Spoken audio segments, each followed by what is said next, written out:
Hierdie is Sê dit soos dit is.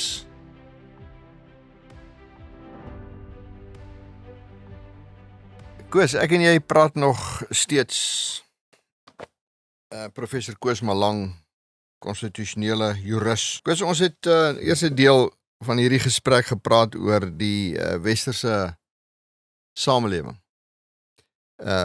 Wie dit is, geografies, wat dit behels. Ek dink is 'n goeie grondslag vir wat ons nou gaan bespreek. Die Weste is in die moeilikheid. En ek dink daar is by almal 'n storsweyende besorgdheid dat ouens sien dat ons samelewing is aan verbrokkeling. En hier is 'n paar praktiese goed wat ons tref. Maar net dit voor ons daarby kom. Alle beskawings het maar net 'n beperkte leeftyd. Hoe lank het die Romeinse Ryk geheers? Kan jy onthou, weet jy? Hoe lank? Ja, die Romeinse Ryk se bestaan was wel die Romeinse beskawing, as mens dit so wil uitdruk. In die omgewing van 1000 jaar. Is baie lank. Dis lank.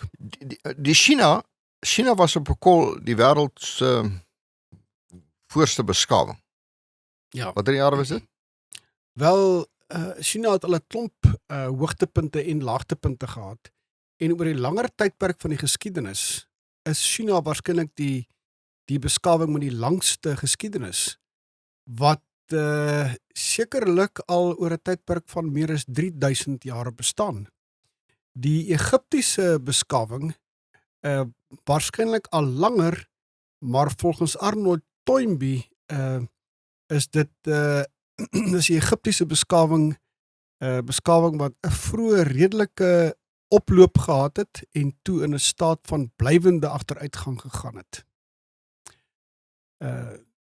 Maar 'n beskawing enige iets van 1000 tot 2000 jaar, maar dit is volgens die beskawingshistoriese. Ja. Die belangrikste rede vir die krisis van die Weste, die huidige krisis van die Weste, is dat die Weste die hoogste presterende beskawing is en was. Daar's geen twyfel daaroor nie. Daar sal baie mense van ander beskawings wees en daar sal mense wees van uit die westerse beskawing self wat geweldig daarteen in opstand sal kom oor wat ek nou sê. Trouwens, mense vanuit die linkse wêreld, vanuit die westerse beskawing, linkse gedeelte van die westerse beskawing, sal jy sterk daarteen gekant wees. Maar ek dink, daar's geen twyfel nie dat die westerse beskawing het veral sedert die jaar 1500, dis wat ek insgelyks in die artikel aangedui het, op elke moontlike vlak van prestasie, kultureel, wetenskaplik, tegniek, militêr, polities, filosofie, ensovoorts, net die hoogste vorm van prestasie behaal. Maar een van die tipiese dinge wat gepaard gegaan het met daai prestasie, was dat die Weste het uitgedui vanaf sy basis in Wes-Europa, vanaf omtrent die jaar 1500, en hy het uitgestrek omtrent oor die hele wêreld, met inbegrip van groot gedeeltes van Afrika, Asië, natuurlik Suid-Amerika, en as gevolg waarvan jy helder tekens van die Weste tot vandag toe nog sien, baie ver buite die westerse wêreld. Ek meen, Engels word gepraat oor die hele wêreld. En Engels is nie meer 'n westerse taal nie. Engels is 'n universele taal, maar is eintlik aanduidend van die prestasie van die Weste. Dieselfde geld vir Portugees, dieselfde geld vir Spaans, dieselfde geld vir, interessant genoeg, vir Afrikaans wat gepraat word in Suid-Afrika, baie ver buite Nederlands, terwyl as jy Nederland toe gaan, dan kan jy as 'n Afrikaner Nederlands praat met 'n Nederlander, en as jy bietjie stadig praat, kan jy jou verstaan, en as jy bietjie mooi luister, dan kan jy die Nederlander verstaan. So die Weste het geweldig presteer, en dit word die Weste te gelykertyd ten laste gelê, dat hy in die proses wat hy so geweldig presteer het, op elke moontlike gebied, te gelykertyd die wêreld uitgebuit het op die mees blaatante, flagrante manier, wat enige ander beskawing nog ooit ander mense uitgebuit het. Jy sal byvoorbeeld die verskynsel kry Dat van die Mongolen gaan bly wees, dit sal Genghis Khan het dan ook teruggemaak is dit nie. Ek toe maar ek kom nou daarby. Ek kom jy moet herinner my iets by ek wil uit baie pertinent wil uit. Ja. Daar word gesê dat die westerse beskawing het die grootste vernietigingswerk ooit aangerig. Hy het vir soverre as wat die weste presteer het, is dit doeteenvoudig, dis wat sy vyande, ons het in die begin gepraat van selfopgelegde beleg. Dis wat sy vyande uit eie geleedere sê. Nee man, is geen prestasie nie, dis doeteenvoudig maar net uitbuiting. As daar 'n weste is wat ons betwyfel, sê die linkses, want eintlik is daar maar net een groot mensdom, maar as ons vir 'n oomblik moet toegee dat daar weste is, en as hy presteer het hy maar net presteer vanweë sy vernietigingswerk wat hy aangerig het teen ander mense. Dis eintlik maar al. So hy het eintlik aanspraak op niks, en dit is waar ons kom by die aanslag op die weste. Om daai rede moet die weste gedekoloniseer word. En daai dekolonisasie, Gerard, beteken iets heeltemal anders, wat ek en jy dalk tot nou die dag nog gedink het dekolonisasie beteken. Ons het gedink dekolonisasie beteken die eertydse kolonies in Asië en in Afrika word onafhanklik. Ons sing nie meer God Save the Queen nie. Ja. Ons het gedink daarmee is dit afgehandel. Glad nie so nie. Die dekolonisasie aan die hand van die linkse beweging, aan die hand van wokeness ensovoorts beteken nee. Die totale westerse kultuur moet opgeoffer word.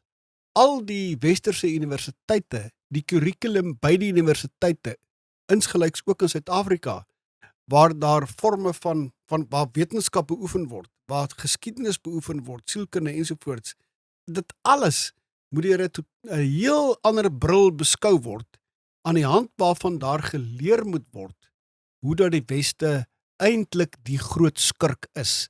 Dit is wat dekolonisasie beteken. Die weste moet uitgebeeld word vir wat hy is, naamlik die groot skurk vir wat hy is, en die weste moet boete doen.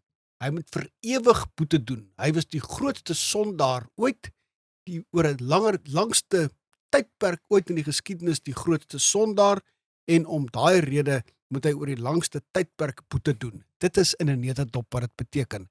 Orals waar westerse kultuur uitgebeeld word, moet jy nagaan wie was die kunstenaars, wie se werke byvoorbeeld uitgestal word by kunstmuseums ensovoorts.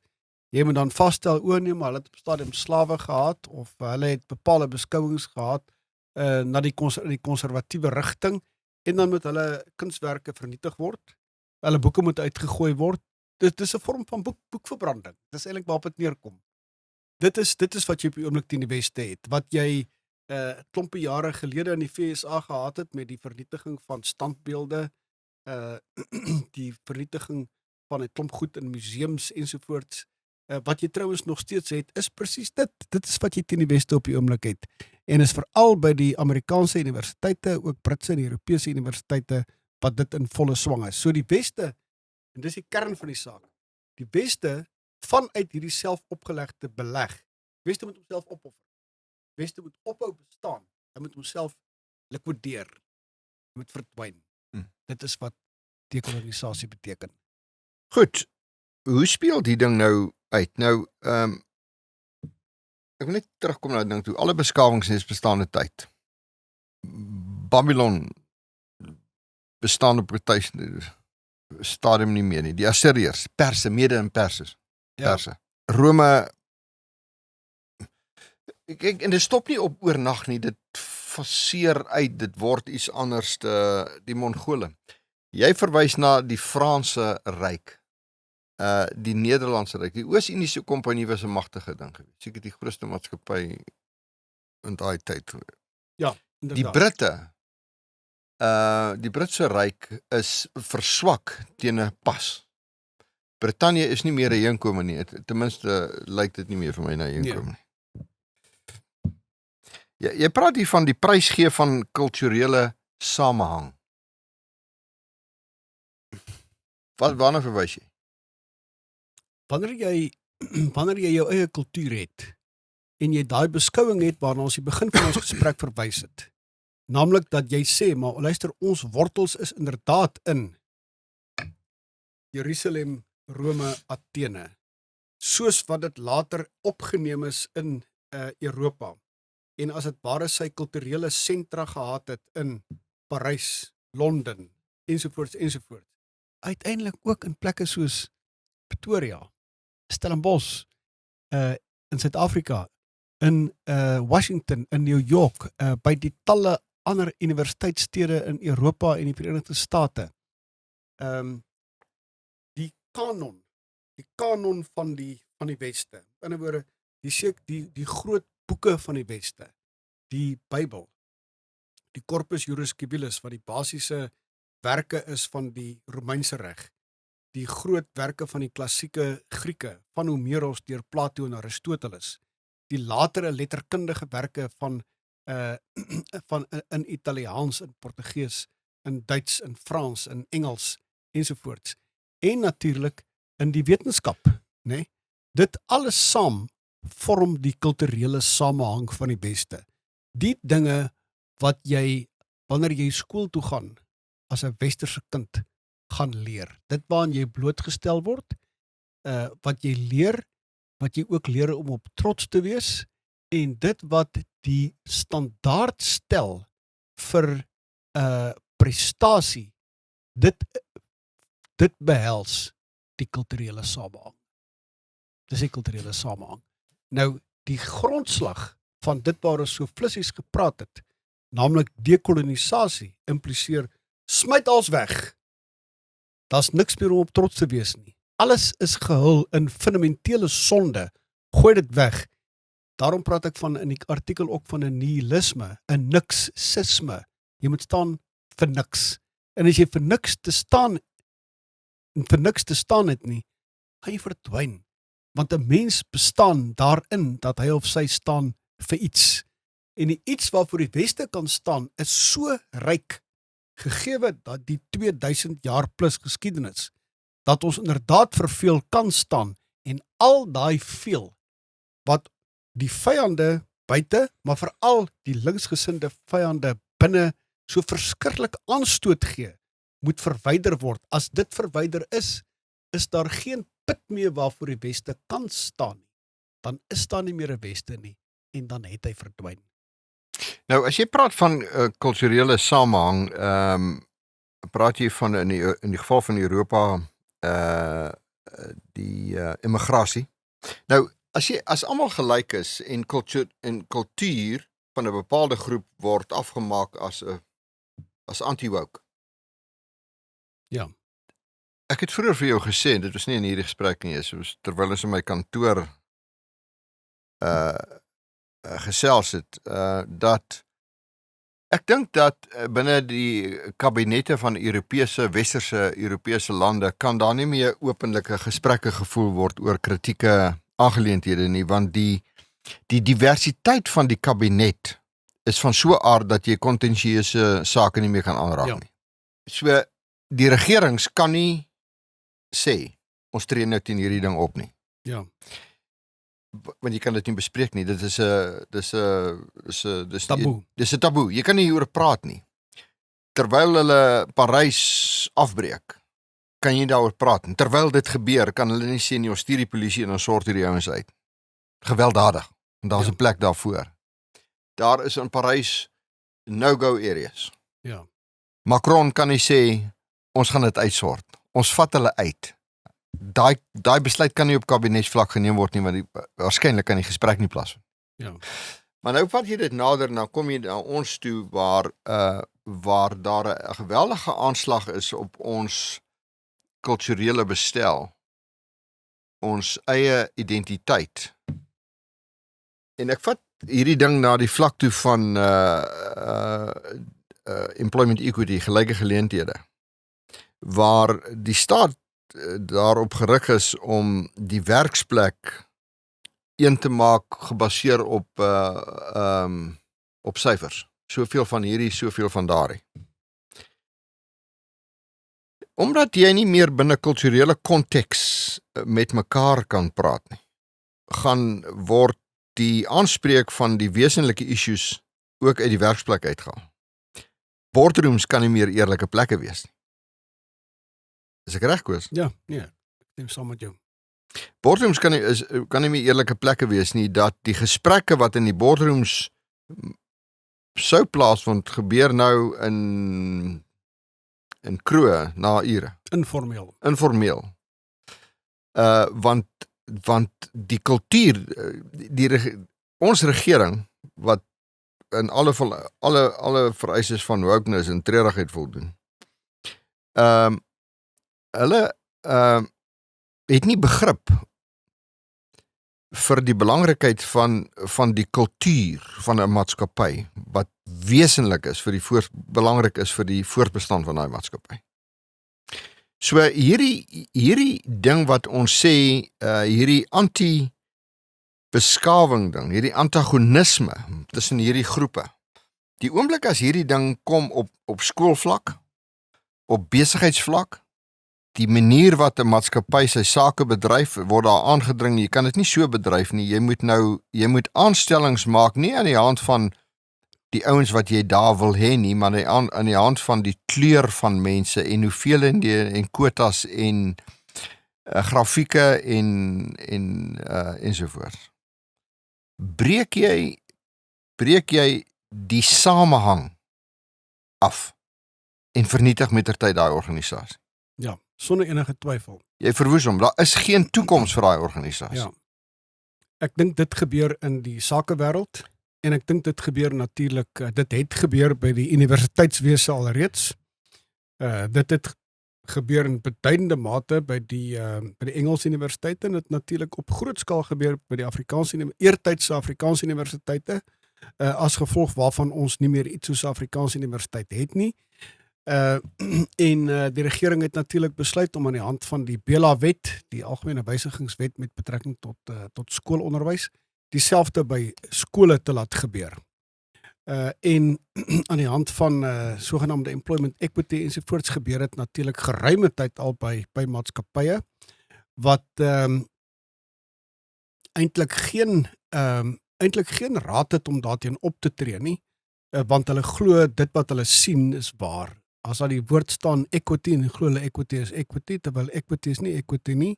Dis dood eenvoudige wyse om voorskriftelik te wees met betrekking tot die betrokke maatskappy en om verteenwoordigendheid wat 'n verlengstuk is van ANC politiek op hulle af te dwing. Die enigste mense wat in staat is om daarteen weerstand te bied is die kleiner, gewoonlik baie doeltreffende firma, en is in die finale instansie natuurlik die privaat skool en is die privaat universiteit. En ons sien trouwens in Suid-Afrika, veral in die Afrikaanse wêreld, hoe die privaat instellings tot stand kom en hoe dat kleiner privaat maatskappye, kleiner firmas, kleiner besigheidsondernemings eintlik gedei. Jy het meer kennis daarvan as ek, maar ek dink dis presies wat besig is om te gebeur. So doodkry is min, want langs die poging om die grootes af te takel, kry jy geweldige energie oor 'n baie breë spektrum van alternatiewe instellings wat werklik waar presteer te midde van die induie storting van die staat en die kreeftegang van groter instellings. Ek dink wat ons kry, en ek hoor mense praat toenemend daarvan, en ek vind dit nogal baie interessant. Daar word met betrekking tot gebeure in die Verenigde State, Europa en Engeland gepraat van die sogenaamde South Africanization of Europe. En dit is nie 'n kompliment nie, hoor. Want wat jy byvoorbeeld kry is dat, South Africanization of Europe, England en United States. Want wat jy kry is dat die soort van politiek wat gevoer word hier aan die hand van 'n verteenwoordigendheid, sogenaamde employment equity ensovoorts, is Suid-Afrika eintlik die voorbeeld van hoe dit gedoen behoort te word elders. So, ons is die templaat, Suid-Afrika is die templaat, en daai templaat word dan elders toegepas, met nie goeie gevolg nie. Ek meen, ons weet wat gebeur het met staatsondernemings, wel ek hoor hulle ouens sê, en ek glo dit nogal, dat die gedagte van staatsonderneming is 'n kontradiksie in terme, want die oomblik as As As die staat kom, val die onderneming weg. hy val dood eenvoudig weg. Ek meen ons het dit gesien met almal, met Eskom, met die spoorweë ensovoorts, met almal. Ons sien dit nou met die water toenemend. So dit is South Africanization. Dit is wokeness. Dis 'n vorm van wokeness wat hier intree. So ons praat nou van kulturele samehang. Nou kulturele samehang lê op die vlak van staat. Ja. Die vrymoedigheid om binne 'n konteks van openlikheid met mekaar te praat, die deel van 'n belang, gemeenskaplike doelwitte. Wanneer dit nie meer gebeur nie, is daai staat kom in 'n staat van verval. Ja. So daar's 'n passiwiteit wat intree, maar as jy hierdie ding na 'n laer vlak toe vat, jy vat dit na die vlak van besigheid. Selfde ding gebeur. Ja. Ons het daaroor gepraat. Hoe reageer ons? Selfs vir die ding gebeur in skole. Openlike gesprekke waar wesenlike goed bespreek moet word afgemaak en word gestop aan die hand van die beskuldiging van rasisme. Ja. En ouens is bang vir die goed. Nou bly ons weg. En as hierdie goed nie openlik geadresseer kan word nie, dan gaan hulle voortbestaan. Ja. Nou, dit lei tot vernietiging. Ja. Nou wat maak ons nou, Koos? Gerard, ja, wat gaan gebeur in wat die artikel sê? Net 'n vinnige ekskursie in daai rigting. Wat die artikel sê is, luister, die 3 plekke, ek sê daar's 'n westerse sentrum. Dus dit is 'n eertydse westerse sentrum ten minste, of nog steeds 'n westerse sentrum. Dit is Wes-Europa, Engeland, Brittanje dan nou en Noord-Amerika. Maar daar is ook 'n westerse periferie. En die belangrikste westerse periferie wat bespreek is in die artikel is Suid-Afrika, wat natuurlik nie 'n westerse staat is nie, maar waar hy westerse voetspore is soos ons gesê het, en natuurlik Israel wat 'n baie besonderse soort westerse staat is. Hy's nie volledig westers nie, want hy's nie Christelik nie, maar die ander twee, die Ateense en die Romeinse aspekte, die het hy wel, en hy het bepaalde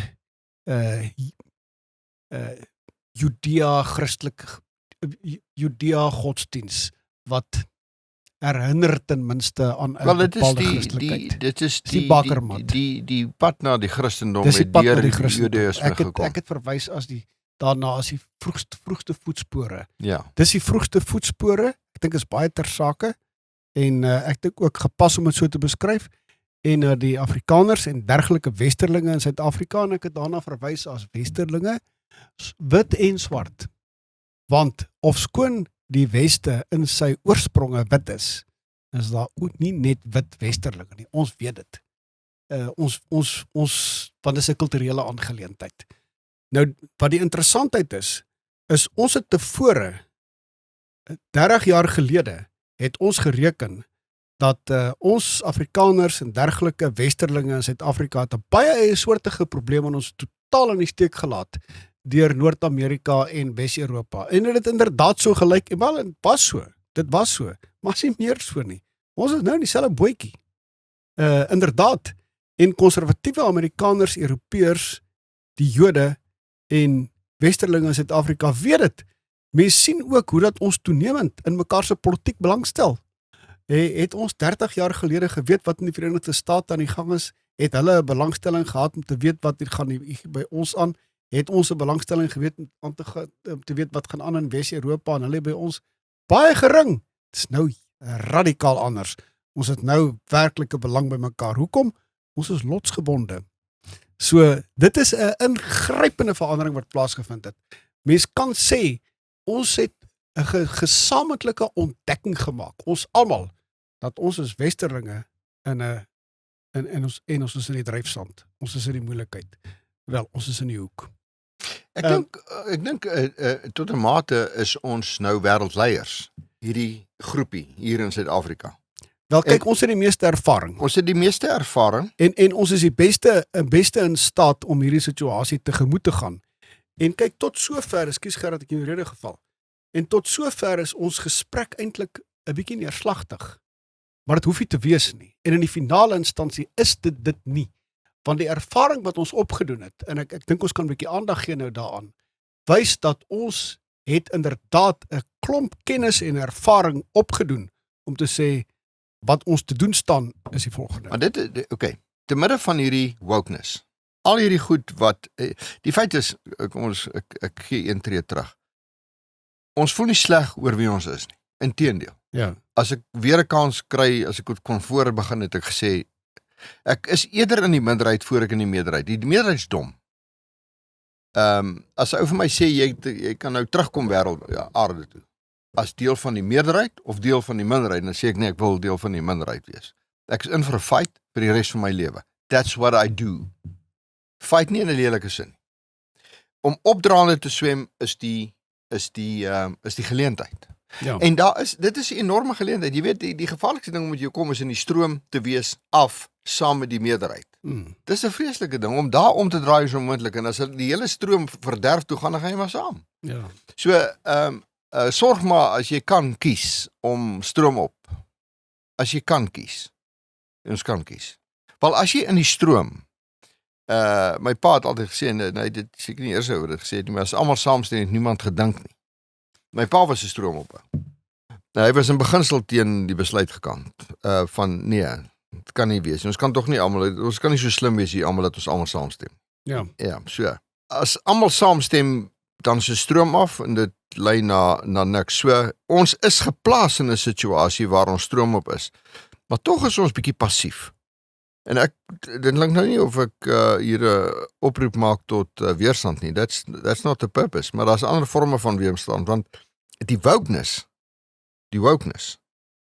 tref ons op verskillende terreine wat instellings afbreek. So ons vra, wat doen ons? Nou praat bietjie met ons daaroor Koos, wat maak ons nou ons skole is onder beleg. Nog nie, maar dis in die proses. Ja. Daar is 'n poging om wat in die skole te gebeur uit ons hande te vat en ons kinders vir iets anders te voorberei. Ja. En dit het niks met rasisme uit te waai nie. Hierdie het met 'n identiteit uit te waai wat ons sê nee, ons gaan dit nie prysgee nie. Ek gaan nie my identiteit prysgee nie. Gaan dit nie doen nie. Hoe sleg voel jy oor die verlede? Niks, hoekom nie? Wel, jy sien sleg voel beteken niks. Dit bring my nêrens. As ek nou vir 'n ou sê ek is vreeslik jammer wat in die verlede gebeur het, dan wel dit maak hom nie ryker of armer nie. Wel dit beteken vir hom niks. Weet jy wat my enigste bydrae oor die foute van die verlede is om konstruktief te werk aan wat nou voorlê. Korrek. Buitendien is dit so, ek wil graag hierdie punt maak voor ek by jou antwoord kom, net 90 sekondes daarby stil staan.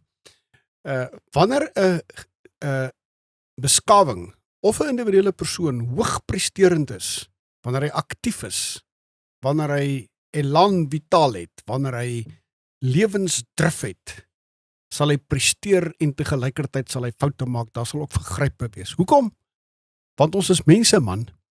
As jy passief is, sal jy geen prestasie behaal nie en geen foute maak nie. Nou, maar kom ons kies maar liewer as ons hoegenaamd kan om aktief te wees, sodat ons in die proses kan presteer en kan foute maak. Nou ja, dit is wat die Weste gedoen het, dit is wat Afrikaners ook gedoen het. Ons het hoog presteer en ons het foute gemaak. Ons het baie lewensdrif gehad. En ek sê, ons het steeds inderdaad baie lewensdrif. En ek dink ons het baie meer lewensdrif gehad as met alle respek as baie ander Maar so die Russe nou lewensdrif en is besig om foute te maak, so die Chinese lewensdrif, hulle word magtig en hulle is besig om nou foute te maak. Absoluut so. So ons kyk vir hulle foute. Van hier af sien ons en sê, maar dis mos nie reg wat jy nou doen nie. Dis reg. Ja. Maar 'n baie besondere eienskap van die Weste was dat hy inderdaad ook sy foute ingesien het en kon regmaak. Dis nie mense van buite wat gekom het en gesê het, luister kerels, julle moenie slawerny bedryf nie. Ons het dit self gesien. Slawerny is reggemaak vanuit die westerse wêreld self. Ja. Dis 'n prestasie. Ook, jy het dit nou net gesê, ek hoef dit nie te sê nie. Alle gemeenskappe, deur die verloop van die geskiedenis, alle beskawings, het altyd daai twee gesamentlike strome gehad van aktiwiteit, prestasie en wanprestasie gelyktydig. Nou, ek dink die rigting waarna ons gaan in Suid-Afrika is dit. Ons is min, maar ek dink nie ons is swak nie. En die wyse waarop ons het dit in 'n vorige gesprek 'n jaar gelede, 6 maande gelede aangeroer. En ek het die punt gemaak en ek dink dit is steeds noodsaaklik om dit te onderskryf en weer eens te beklemtoon, is dat ons antwoord lê in mikro-republikanisme. Ons het min nodig, maar ons moet ons energie fokus. Fokus op eie instellings en fokus op ons eie gebiede. Ons moenie ons energie verspil nie. As jy jou energie verspil, mors, nou ja, dan wend jy dit uit die aard van die saak nie behoorlik aan nie. Op onderwys, watter onderwys dit ook al mag wees, vanaf die skool dwarsdeur tot by technikon onderwys, jy het nou verwys na Soltech, Akademia, ensovoorts. En tegelykertyd moet ons ook ons energie aanwend op bepaalde woonbuurtes, op bepaalde ander gebiede, Orania is 'n voorbeeld, jy kan nog voorbeelde noem en ek dink die goed gaan meer word. Wanneer ons Afrikaners het 'n soort van 'n instink om daai ding te begryp. En ek dink ons wend reeds 'n klomp energie aan, ook 'n klomp energie vanuit die sakewêreld. Ons het nou sien skoolinisiatief wat nou geloods is verlede week, die MOS-inisiatief. 'n bykomende inisiatief by die bestaande inisiatiewe wat daar reeds is vir Afrikaanse onderwys. Daar's 'n klomp van daai goed. Dit is vir my inspirerend en moedgewend om te sien dat ook veral vanuit die Afrikaanse sakewêreld daar toenemend energie is wat in daai rigting aangewend kan word. Daar's geen sprake daarvan dat dit deur een of ander skuldkompleks of wat ook al aan bande gelê word. Maar ek dink dat ons les vir die westerse wêreld in die geheel is presies dit. Want hoe die weste in die toekoms gaan lyk, gaan radikaal anders wees as hoe die weste in die verlede gelyk het. Die weste gaan kultureel, gaan hy steeds dieselfde spore dra as wat hy gedra die afgelope 5, 6, 7, 8, 900 jaar, natuurlik op 'n nuwe wyse, nuwe forme van wetenskapsbeoefening, nuwe forme van energie, maar die plekke waar hy dit gaan doen, gaan op ander plekke wees. Dit klink baie ingrypend. Laat ons onsself net herinner. Die weste het nie altyd Amerika beslaan nie. Hy het Amerika beslaan sedert die eerste westerlinge voet aan wal gesit het in Noord-Amerika in 1619. Die weste het 'n klein gedeelte in Wes-Europa beslaan en die weste het geen voetspoor gehad elders buite Wes-Europa nie. En ek dink wat gaan gebeur is dat die weste het reeds beduidende gebiede in Wes-Europa prysgegee. Dit gaan verder gebeur. En wat na alle waarskynlikheid gaan gebeur is dat daar 'n aantal plekke in Wes-Europa gaan oorbly waar jy 'n duidelike westerse voetspoor gaan kry. Die soort van mikro-republiek waarvan ek praat met betrekking tot Afrikaners is waarskynlik die soortgelyke verskynsel wat hom gaan voltrek in Europa op 'n groter basis weliswaar as by ons in Noord-Amerika en ook elders. Ek dink daarin lê die toekoms en een van die dinge waarby hulle ons westerse kultuur en beskawingsgenote kan baat by ons voorbeeld is juis met betrekking daartoe. Koos, jy praat van instellings en dan noem jy instellings. Universiteite, skole, jy praat van Orania.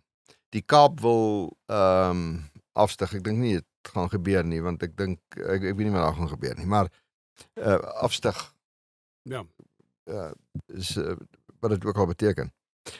Maar kom ons praat met ouers, mense. Hy bly net in 'n gebied. Bly net in 'n dorpsgebied, woongebied. Daai is 'n streek. Ja. En hy moet selfbeskikking daar toepas. Ja. Op 'n konstruktiewe wyse. Ja. Is reg? Ek stem saam. Jy hoef nie te trek nie. Ja. Begin 'n lewensvorm hê van opbou. Raak betrokke sit skin in the game. Moenie kritiseer nie, begin in die area waar jy leef verskil maak. Begin sny jou grasperk voor jou huis, plant blomme. Ja. Maak reg, tel papiere op. Begin 'n nuwe kultuur. Want die staat se vermoë om goeders te doen, het nie net verval nie, die staat word nou 'n kontraproduktiewe instelling, hy word 'n afbreekende instelling. Hy word inteendeel 'n instelling wat dit wat goed is, nie net nalat om in stand te hou nie, maar aktief afbreek. Ja. Ek weet al die poskantoor kan nie 'n fiets skuif van een straathoek na die ander straathoek nie, maar hulle wil daarop aandring om pakkies onder 'n sekere gewig oor die land af te dra. Ek bedoel, dis die laaste keer wat jy jou pakkies sal sien. Ja. 'n Ding wat môre op 'n plek moet wees, sal in 2 jaar nie daar wees nie. So die staat wil vashou aan iets wat hy nie kan doen nie. Maar die land, Suid-Afrika, het klaar onregeerbaar geword. Hy kan nie meer geregeer word nie. En wat in hierdie tyd van swak bestuur plaasgevind het, is dat gemeenskappe het verantwoordelikheid begin neem vir hierdie goeders en hulle gaan dit nooit weer teruggee nie. Want jy kan dit nie terugvat nie. Is ek verkeerd? Nee, is heeltemal reg. So wanneer die betrokkenheid van die gemeenskappe by skole, wanneer goed in skole ingestel word om kinders te indoktrineer in die hele wokeness, om verwarring te bring by kinders. Ek meen, dis 'n misdaad. Om kinders in plaas daarvan hulle om te leer om te lees en skryf en somme te maak en hulle handige burgers te maak, begin daar en dit gebeur reeds en dit gebeur, ons is daar goeters hard aan die gang om kinders te verwar rondom hulle geslagsidentiteit. Ouers kan nie op die wal sit en dit toelaat. Nee. Dit mag nie gebeur nie. Ja. En daar moet verset wees daarteen. Ja. So moet dit wees in ons gemeenskappe. Ons moet alle forme van verval aktief teestaan. Moenie die papier by jou venster uitgooi nie, maar tel hom op as hy langs die pad lê. Spreek jou buurman aan wat nie sy plek netjies hou nie. Staan agteruitgang te. Wees betrokke by alle goeters wat ophef. Want die gety gaan af. Ons moet teruggaan. Ja, inderdaad. Ek stem heeltemal met jou saam. Ek wil 1 of 2 amenamente daarop meld.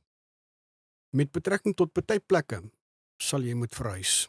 Oh ja. Daar is sekere plattelandse dorpe waar mense natuurlik al klaar verhuis het, waar dienste dermate agteruit gegaan het dat daar geen moontlikheid is om daai dienste te red nie. Want daar is niks meer. Maar dis baie mense nie finansiëel, ou wat gaan aftree het op dorpies. Ek het nou die dag gery van KZN af gekom en ek het nie gevlieg nie, ek het gery.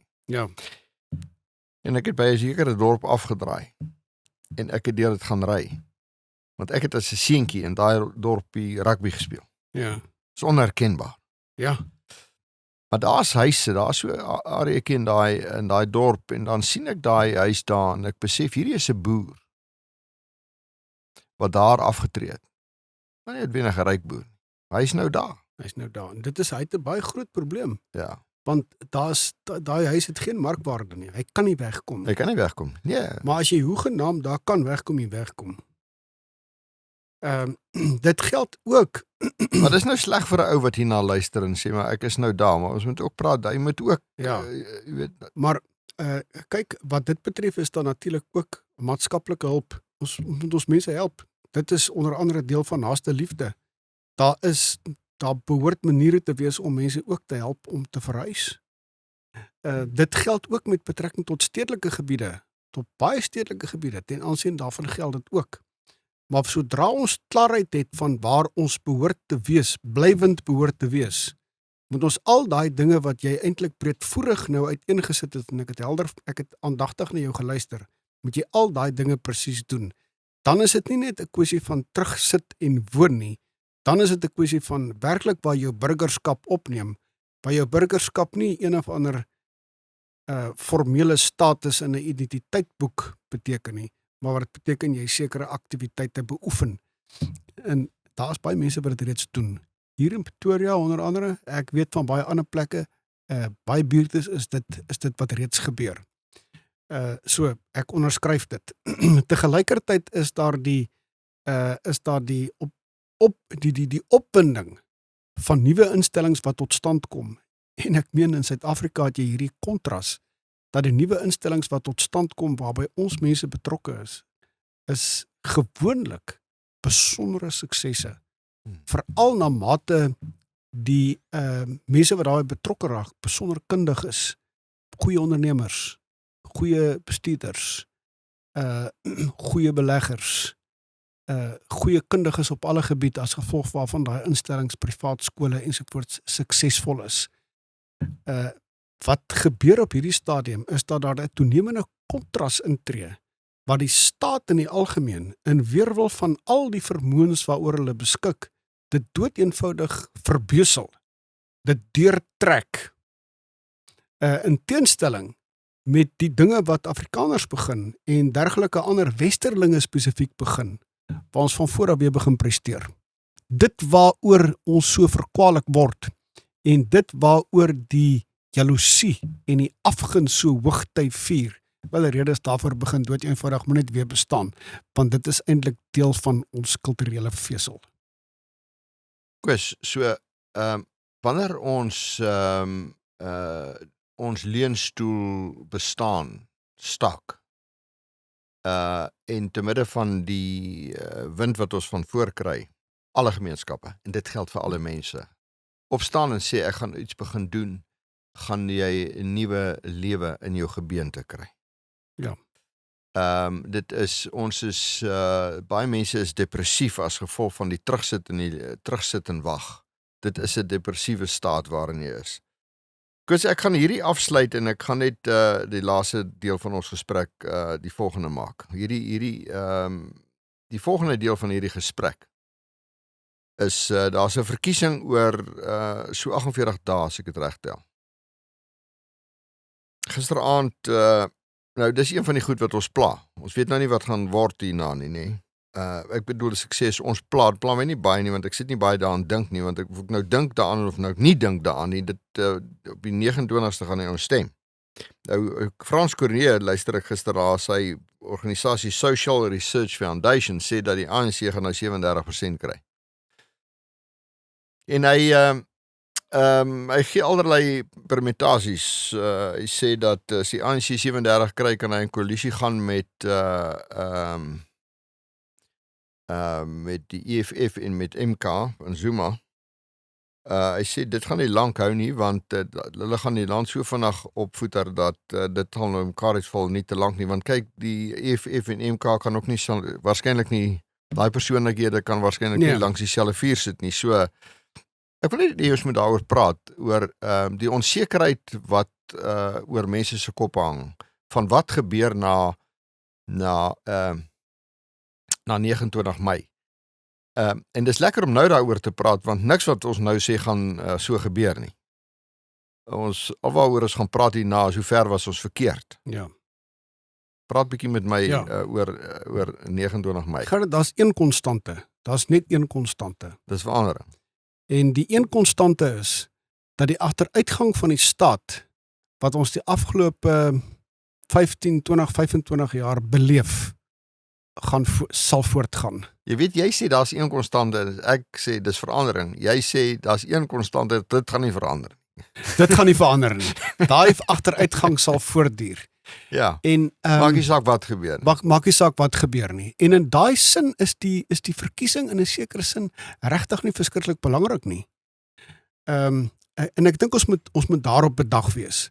Met ander woorde, wanneer jy twee goed in die Suid-Afrikaanse politiek mekaar vergelyk, is aan die eerste plek die verkiesingspolitiek, en tradisioneel is jou aandag altyd gefokus op die verkiesingspolitiek, nie waar nie, want ek meen in 'n sogenaamde demokrasie gaan dit mos oor verkiesings. Gewoonlik gaan dit nie oor die toestand van die staat nie, want die funksioneer mos eintlik maar altyd goed. Nee, dis allermins meer die geval.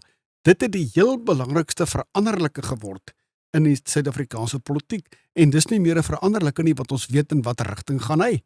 En ons weet op watter wyse om op hom te regeer. Dis waar ons te reageer. Dis waar ons in die laaste 7-8 minute gepraat het, naamlik by wyse van ons eie instellings. So in daai opsig het die wyse waarop die verkiesingsuitslag sy wending sal neem, eintlik in 'n sekere sin vir ons van minder belang geword. Die konstante ding wat ons nou doen en wat ons in die toekoms na 29 Mei gaan doen, is om met groeiende krag aandag te gee aan ons eie instellings. Wat wel sal gebeur, is dat indien daar 'n koalisie moet kom tussen die ANC en hierdie eienaardige uitwasse wat hy opgelewer het, sal die graad van onderlinge twis wat daar in en rondom die ANC bestaan, wat eweneens 'n konstante is.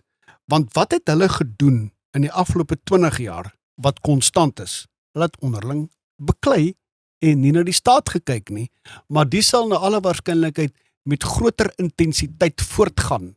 Hulle sal al hoe meer op mekaar aangewese wees, teen mekaar gerig wees en verder beklei. Ek dink dit is wat op pad is, want dit is wat altyd daar was, dit gaan nie verander nie. So in 'n sekere sin is daar, is die veranderlikes wat intree nie baie veranderlik is nie, dit bly konstant. Wat ons hier vir mekaar sê, Koos, is nie dat ons sit nie hier in pessimisties wees nie, nee. Nee. Ons het vrede gemaak met die agteruitgang en die versnelde agteruitgang. Ja. Ek het nie vrede gemaak daarmee in die sin dat ek dit goed praat en daar niks aan doen nie. Maar wat ek vrede mee maak is dat daar 'n eis op my is om te begin, om sin te maak. Want ek is hier nie per toeval nie. Ja. Toe ek beplan is voor die grondlegging van die wêreld, want dis wat die Bybel sê, was ek bestem vir hier in hierdie tydvak. Ja. So, nie om dominee nie. Ja. En ek glo nie die Vader het ons hier geplaas om ons tyd te verwyl nie. Nee. So hy sê, dis die plek waar ek jou sit, dis jou job. Doen hom nou. So, ons hoef nie te skrik vir 29 Mei nie, want ons weet die uitdaging gaan intensifiseer en so gaan die kwaliteit van ons lewe. Want die kwaliteit van die lewe, van ons lewe, lê nie in die grootte van jou huis en die model van jou kar nie. Daar bring die nuwe kar se vreugde is net 'n dag, as dit so lank hou. Dit lê in waar jy verskil maak, elke dag stukkie vir stukkie. En die uitdaging in die nuwe dispensasie na 29 Mei gaan net 'n groter uitdaging wees, wat 'n groot geleentheid is. Ja. So groter geleenthede. Enorme geleentheid vir ons voor. Ja. Dit is een rede hoekom ek toenemend my aandag gee aan die toestand van die westerse beskawing. Want as mens, noem dit nou maar om dit platweg te stel, 'n groter prentjie visie op ons situasie het, synde nie net op ons situasie, synde 'n visie wat nie net op ons situasie in Suid-Afrika moet wees nie, maar met betrekking tot die predikament, die verknorsing van die westerse wêreld in geheel, dan verstaan jy jou situasie beter en dan weet jy beter wat jou te doen staan. Koos, baie dankies. Ons het lekker gesels. Baie dankie. Dit is my groot plesier. Gaaf.